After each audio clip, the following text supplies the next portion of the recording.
자, 우리 오늘 마태복음 193번째 시간입니다. 오늘은 이제 전도할 때 주의사항 세 번째 합당한 자를 찾아라 라고 하는 그런 내용으로 한번 우리 생각을 해보도록 하겠습니다. 마태 10장 8절에서 15절까지 마태 10장 8절로 15절까지 우리 같이 봉독하도록 하겠습니다. 병든 자를 고치며 죽은 자를 살리며 몬둥이를 깨끗하게 하며 귀신을 쫓아내되 너희가 거저 받았으니 거저 주어라. 너희 전대에 금이나 은이나 동이나 가지지 말고 여행을 위하여 주머니나 두벌 옷이나 신이나 지팡이를 가지지 말라. 이는 일꾼이 저 먹을 것 받는 것이 마땅함이니라.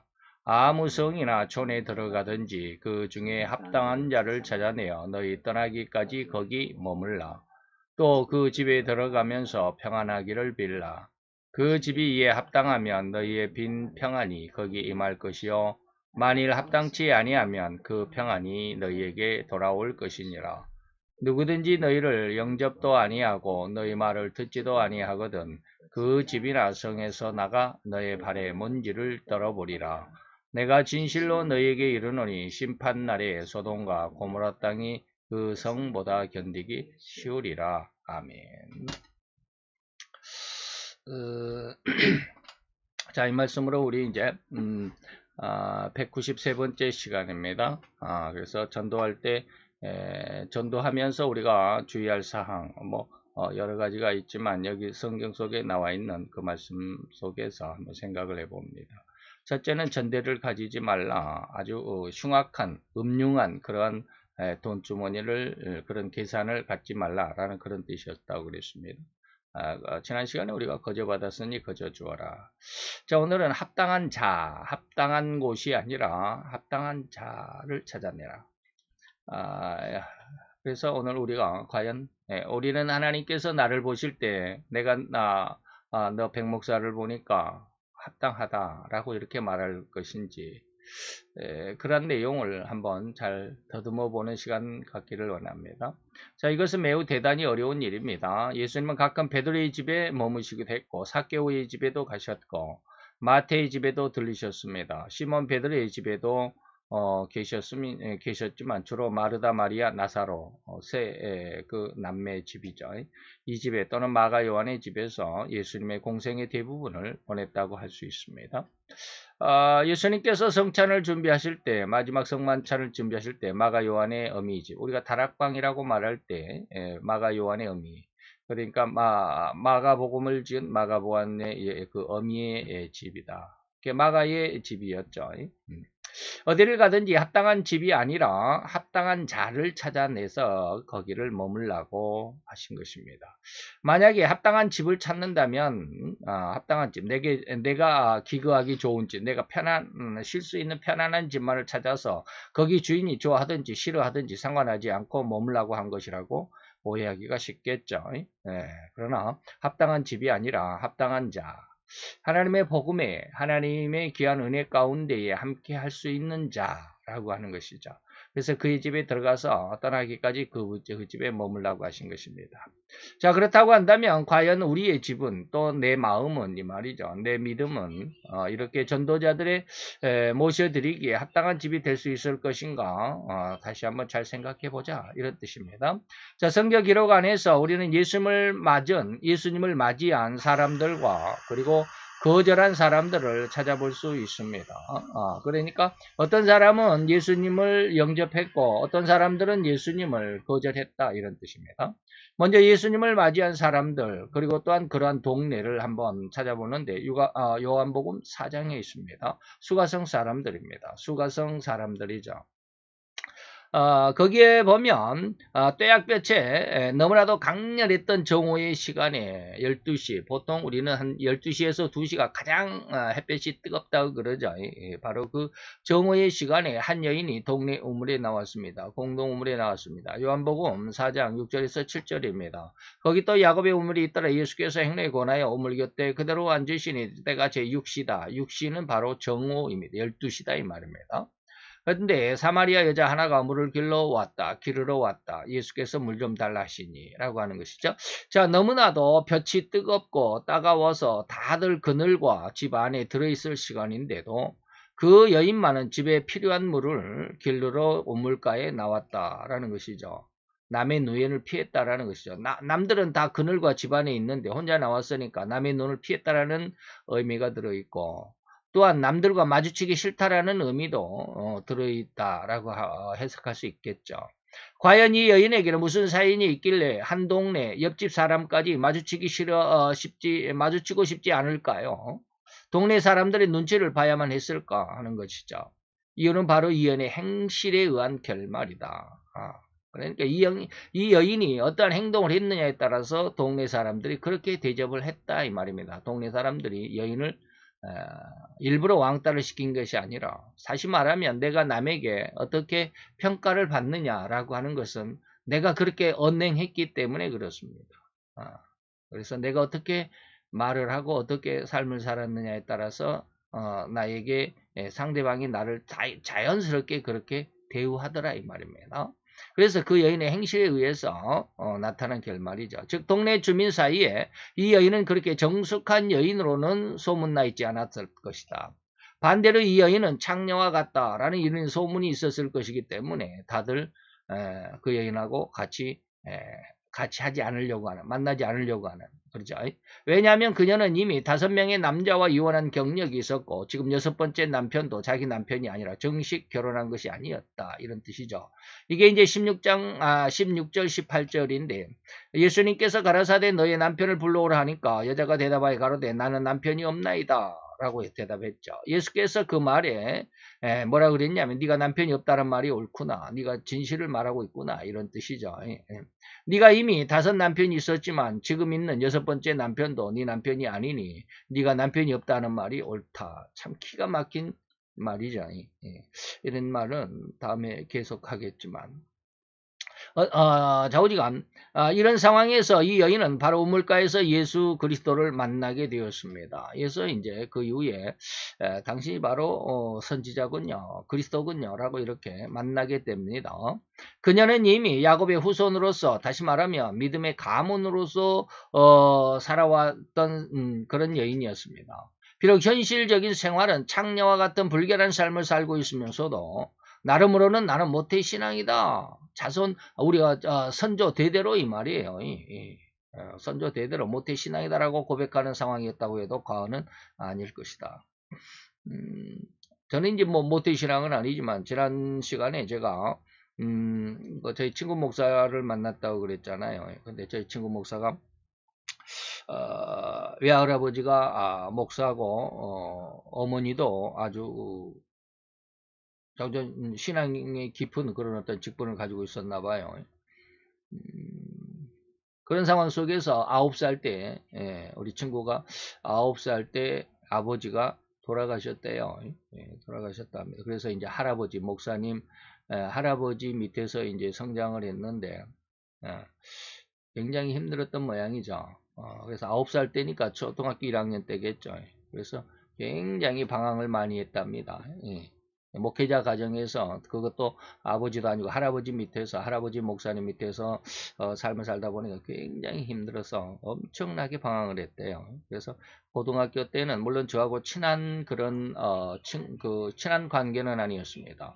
그래서 저희 쉽게 말하면 제가 속해 있는 이 그룹하고 제 친구 목사가 있었던 그룹하고는 좀 떨어져 있는 거리가 있는 그런, 그러니까 그 친구끼리 끼리끼리 모임들이 있죠. 학교 다닐 때 그런 어떤 관계였어요. 그래서 그렇게 많이 친근한 관계는 아니었는데 그 친구들은 또한 그 어떤 그 친구가 또한 태권도를 해가지고 유단자예요. 그러니까 키는 조그만하지만 아주 그냥 학교 내에서는 건드릴 사람이 없을 정도로 그런 애예요. 그래서 굉장히 우리 학교 다닐 때도 방황을 하고 그러면서 그러더라고요. 그렇게 하면서 자기가 이렇게 제자리로 돌아올 수 있었던 것은 뭐냐면 나는 모태신앙이었기 때문이다 라고 하는 거예요. 자기 어머니 뱃속에 있을 때부터 나는 신앙생활을 했다. 이 신앙 때문에 내가 많이 방황도 했지만 이 신앙 때문에 내가 다시 내 자리로 돌아올 수 있었다 라고 이런 말을 하더라고요. 그래서 모태신앙이라는 게 어떻게 보면 좀 많이 힘들기도 하지만 이게 신앙을 찾아가는데 참 귀한 축복의 어떤 기점이 될 수 있지 않나 그런 생각도 해봅니다. 어쨌든지 이 여인도 모태신앙이었습니다. 왜 그럴까요? 우리 조상 야곱이라고 이렇게 말합니다. 우리 조상 야곱, 다시 말하면 야곱은 뭐요? 하나님의 선민의 아주 대표적인 인물이죠. 그래서 조상 야곱의 후손이다 이 말입니다.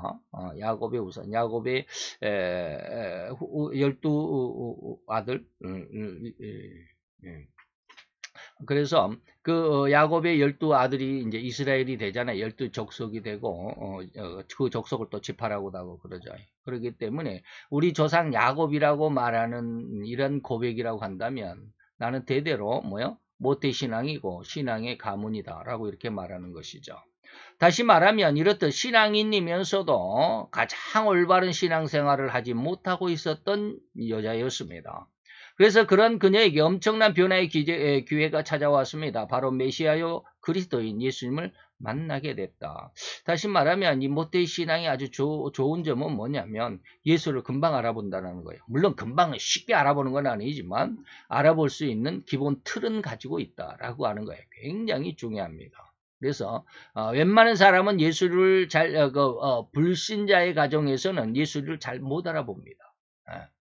그죠? 근데 모태신앙에 있는 사람들은 어떠한 쉽게 말하면 어떠한 어려움 속에서 하나의 이렇게 건드려주는 무언가 신앙적인 어떤 건드려주는 무언가의 어떤 사건이 생기면 금시 예수를 알아볼 수 있습니다.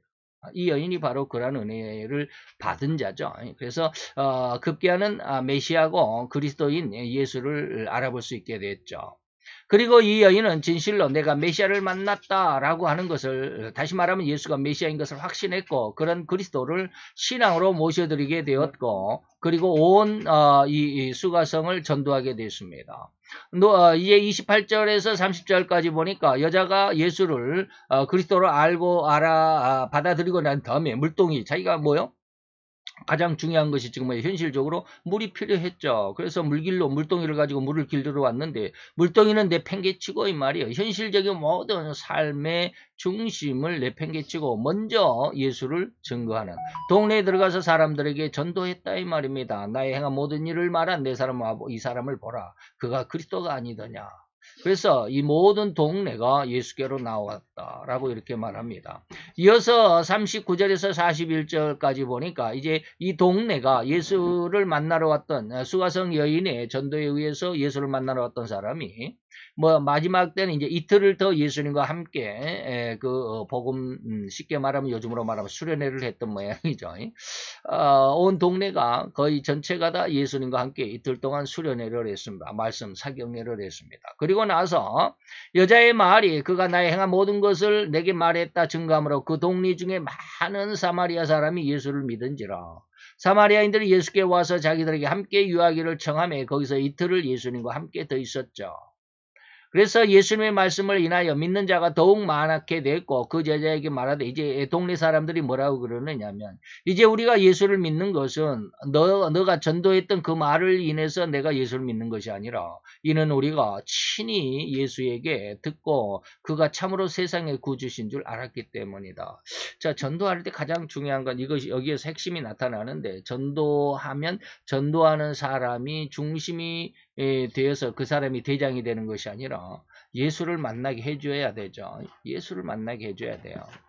그래서 이제 예전에도 그런 말씀을 드렸지만 에브라임 지파가 천국에는 기업이 없어요. 이때 땅에서는 가나안 땅에서는 에브라임 지파 요셉의 아들 중에 하나 므낫세와 에브라임 두 아들이었는데 에브라임이 가나안 땅에서는 그 기업을 얻었지만 천국에는 기업이 없어요. 쉽게 말하면 천국에 못 들어갔다 이 말입니다. 왜 천국에 입성하지 못하고 구원에서 탈락이 됐을까? 바로 이런 거예요. 예수를 자기가 전도를 했으면 자기로 인해서 전도받은 사람들을 자기 부하로 만들었다 이 말입니다. 예수님을 만나게 한 것이 아니라 자기에게 소속되게 만들었어요. 제가 이제 비유로 의역해서 에브라임을 이렇게 말을 했는데, 에브라임은 물이 때를 지어 다니는 족속들입니다. 어쨌든지 이제 그런 거는 나중에 말씀드리고요. 바로 이와 같은 모습 안에서 전도하는 사람들의 아주 중요한 몫이 뭐냐면, 내가 전도했기 때문에 당신은 내 말을 들어야 돼 라고 이렇게 그 사람을 자기 부하로 만든 것이 아니라 뭐 했다? 예수를 친히 만나게 해 주어야 한다. 예수에게로 보내줘야 되죠. 그래서 세례 요한의 두 제자 안드레하고 야고보도 역시 마찬가지로 예수에게 갈 때 세례 요한이 아주 흔쾌히 보내줬죠. 너희들이 그리스도를 만나야 한 것은 내가 그리스도가 아니기 때문에 예수를 만나야 한다고 예수에게 그대로 보내주었습니다. 이런 어떤 은혜가 있어야 되는데, 요즘에는 그냥 목회자들, 목사들이 전부 성도들을 자기 교회만 와야 된다라고 이렇게 그냥 막 움켜쥐고 있는데 좀 곤란한 문제죠. 넘어갑시다. 곧 예수를 정확하게, 다시 말씀드리면 예수님을 정확하게 알게 된다면, 오늘 이 여자가 처음에는 예수를 치한으로 얘기했습니다. 당신은 유대인으로서 사마리아인 여자인 나에게 왜 물을 달라해요? 라고 하는 이러한 거. 당신들은 우리 사마리아 사람들을 개 취급도 안 하잖아. 그런데 목마르다고 이제 나한테 조금 서운한, 좀 안타까운 일이 있으니까, 아쉬운 점이 있으니까 나한테 이제 도와달라고 그래. 이런 뜻이에요. 여기 지금 제가 제시한 글에는 그게 없지만 그런 내용이 있어요. 그러다가 예수님과 이야기하다가 당신 선지자나요? 그러다가 그리스도네요? 라고 이해하게 되는 그런 것이죠. 그래서 다시 말하면 예수님을 정확하게 알아야 되는데, 예수를 정확하게 알아야 돼요. 그래서 예수를 정확하게 알게 된다면 그 어떤 누구를 할지라도 그 사람은 명확하게 예수님을 영접하게 될 것이고 신앙의 중심으로 예수를 받아들이게 될 것입니다. 근데 예수로 알지를 못해요. 그래서 못 받아들여요. 그래서 잘못 믿게 돼요. 모르니까, 예수가 누군지를 정확히 모르니까 엉뚱한 이단이 생기고 사이비가 생기고 잘못된 길로 가게 되더라 이 말이죠. 이제 온 동네가 외면하는 한 사람의 회개로 인해서 처음에는 이 창녀인 수가성 여인을 결코 누구도 그 동네에서는 만나려고 하지 않았는데, 그 사람이 회개하니까 창녀로 여김받았던, 창녀로 대접받던 그 사람으로 인해서 그 동네에 많은 사람이 예수님을 믿는 큰 이변이 일어나게 된 것이죠. 이게 전도예요. 두 번째는 현실적으로 자기에게 유익이 될 것 같아서 영접하는 자들. 그러니까 예수를 믿었다가 안 믿었다가, 자기의 어떤 욕망대로, 야망대로, 아니면 자기에게 좀 유익이 있으면 교회를 잘 나갔다가 좀 유익이 없다 싶으면 또 교회를 또 끊었다가 이런 현실적인 자기 유익, 이걸 찾아서 예수를 믿는, 나쁘게 말하면 왔다리 갔다리 하는 이런 사람들을 한번 봅시다. 그 자기 욕심으로, 감정으로 인해서 예수를 영접한 사람들이 많습니다. 오늘날 거의 모든 신자라고 저는 감히 그렇게 진단하고 싶은데, 좀 너무 신자들의, 성도들의 믿음을, 신앙을 제가 폄하하는지는 모르겠어요. 그러나 저는 거의 이렇다라고 봅니다. 자, 다시 말하면 거의 모든 신자의 신앙이 바로 여기에 해당할 것인데, 곧 오병이어의 기적을 체험했기 때문에, 그 다음날도 예수님을 찾은 수많은 유대인들의 모습을 봅니다. 그 다음날이죠. 이튿날 바다 건너편에 섰는 무리가 배 한 척밖에 다른 배가 없는 것을 보고, 어제 예수께서 제자들과 함께 그 배에 오르지 않으셨는데 제자들만 건너편으로 갔는데 어디 갔을까라고 하는 것이죠. 그러나 디베라에서 배들이 주의 축사하신 후에 여럿이 떡 먹던 그곳에 가까이 왔더라. 무리가 거기 예수도 없고 제자들도 없음을 보고 곧 배들을 타고 예수를 찾으러 가버나움으로 갔다. 배까지 타고 갈릴리 바다를 건너갔다. 그래서 바다 건너편에서 드디어 만났다. 그래서 랍비 언제 여기 오셨습니까? 이런 뜻이죠. 그래서 그 전날에는 오병이의 기적을 바로 갈릴리 이쪽 바다에서 체험을 했는데, 그 다음날 다시 그 전날 배부르게 부페를 먹었다고 해서 오늘까지 배부를 수가 없잖아요. 그래서 오늘 또 배가 고파서 예수님을 찾으러 갔더니 거기 예수님이 없더라. 그래서 바다 건너편으로 배를 타고 갔더니 거기에 예수님이 계시더라. 도대체 예수님 당신은 언제 여기 오셨습니까? 이런 것이죠. 자, 그렇게 찾아왔건만 예수님은 그렇게 찾아온 저들의 요구를 들어주시지 않았습니다. 무슨 요구였을까요? 오늘 또 먹여주세요. 오늘 또 오병이의 기적을 베풀어서 오늘 또 우리가 배불리 잘 먹을 수 있도록 해주세요 라고 하는 그런 뜻이에요. 근데 예수님은 이러한 기적, 다시 말하면 저들이 찾아온 그들의 요구를 들어주지 않았습니다. 그러면서 도무지 알아들을 수도 없을 그럴 말만을 늘어놓습니다. 진리가 어떻고 예수가 어떻고, 다시 말하면 하나님의 일을 해라, 하나님께서 보내신 자를 믿어라, 뭐 이런 이야기만 하니까 도대체 배는 안 부르고 안 부르고 듣는 귀가 막혀 있으니까 뭔 말하는지를 모르겠다. 이해되지도 않는 말씀들을 짓거리더란 말입니다. 그래서 그냥 오늘은 틀렸다 돌아가 버렸습니다. 그래서 제자 중에 여럿이 듣고 말하되 이 말씀은 어렵다. 누가 들을 수 있느냐. 예수님이 여기는 뭡니까? 6장 22절 25절이죠. 그리고 60절에 넘어가니까 그 수많은 사람들이 바다 건너편으로 배를 타고 예수를 찾아왔던 이 사람들이 도대체 예수님의 말을 알아듣지 못해서 이 말은 참 어렵다. 누가 들을 수 있냐.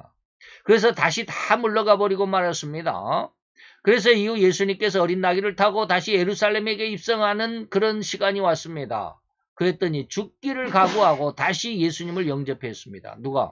이때 돌아가 버린 사람들이 다시 예수님을 영접했습니다. 저들의 생각에는 그랬을 것입니다.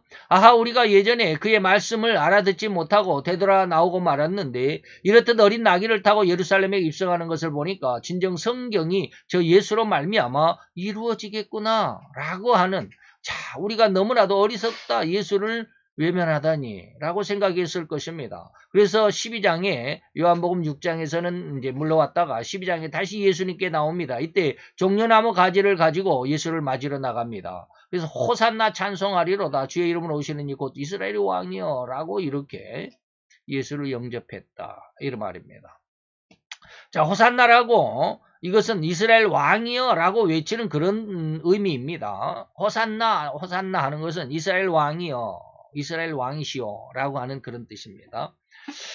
자, 이들은 왜 이렇게 외쳤을까요? 바로 이제 예수가 우리의 구세주여 메시아가 되어서 우리를 압제하고 있는 로마를 쳐부시고 유대가 영원히 세상 모든 나라 위에 우뚝 뛰어나 지배할 것이라고 믿었기 때문입니다.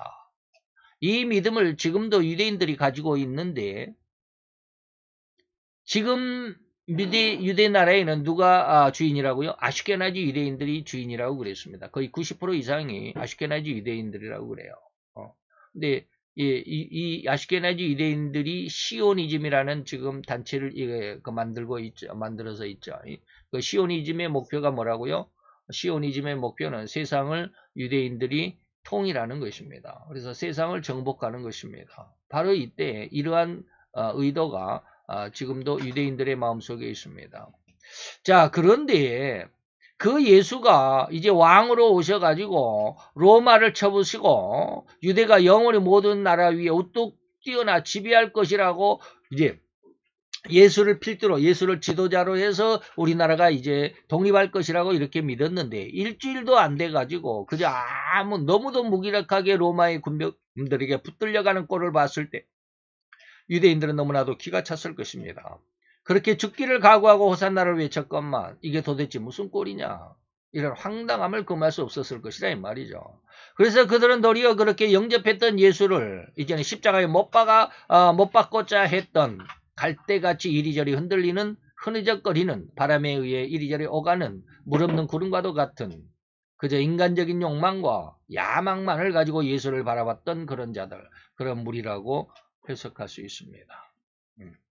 그래서 이들이 예수를 십자가에 못 박으라 그랬죠. 요한복음 19장에 가보니까 뭐라 그랬어요? 대제사장들과 그의 하속들이 예수를 보고 소리질러 가로되 십자가에 못 박게 하소서, 십자가에 못 박게 하소서 하는지라. 이러한 심성들이 바로 이제 제가 말하는 자기 욕망을 따라 예수를 영접한 자들이다. 곧 우리 옛말과 같이 달면 삼키고 쓰면 내뱉는 이러한 말씀과도 같이 이렇듯 믿음에서조차도 이리저리 흔들리는 이러한 습성, 이런 신앙에는 결코 예수님이 들어가실 수가 없다. 예수를 저들이 영접했다라고 말하지만 예수님은 이들의 마음에 들어갈 수가 없다라는 거 꼭 기억해야 합니다. 이러한 심성, 이러한 신앙은 절대로 합당한 자다라고 예수님이 인정을 못한다 이 말입니다. 그 다음에 이제 마지막 더욱이 합당한 자로 인정될 수 없는 그런 심성. 다시 말하면 앞에서 이제 두 가지가 있죠. 정말로 하나님 앞에 합당한 신앙이 있는가 하면 자기 멋대로 왔다 갔다 하는 그런 신앙. 그 다음에 이제는 하나님 앞에 거절받을 수밖에 없는, 거절당할 수밖에 없는 이런 신앙을 봅시다. 곧 예수님을 거절하고 예수님을 쫓아내는 축출까지 했던 이 사람들이 있습니다. 그런 동네가 있습니다. 바로 거라사 지방이었습니다. 그 지방에는 아주 엄청나게 무서운 한 사람이 살고 있었습니다. 얼마나 무서운지 그 사람 속에는 이른바 군대 귀신이라고 하는 여러 마리의 귀신이 들려 있어서 얼마나 힘이 세고 얼마나 포악한지 감히 그 앞에 지나가는 사람이 없을 정도였습니다. 모든 내용은 이제 생략하고 결과적으로 그 군대 귀신 들린 사람이 예수님을 만나게 되었고 그 만남으로 인해서 그 사람 속에 들어있던 군대 귀신들은 곁에서 방목하고 있던 돼지떼로 들어가니까 돼지떼가 갈릴리 바다 속으로 뛰어들어가서 2,000마리나 되는 이 돼지떼 수가 몰사하고 말았습니다. 익사하고 말았습니다.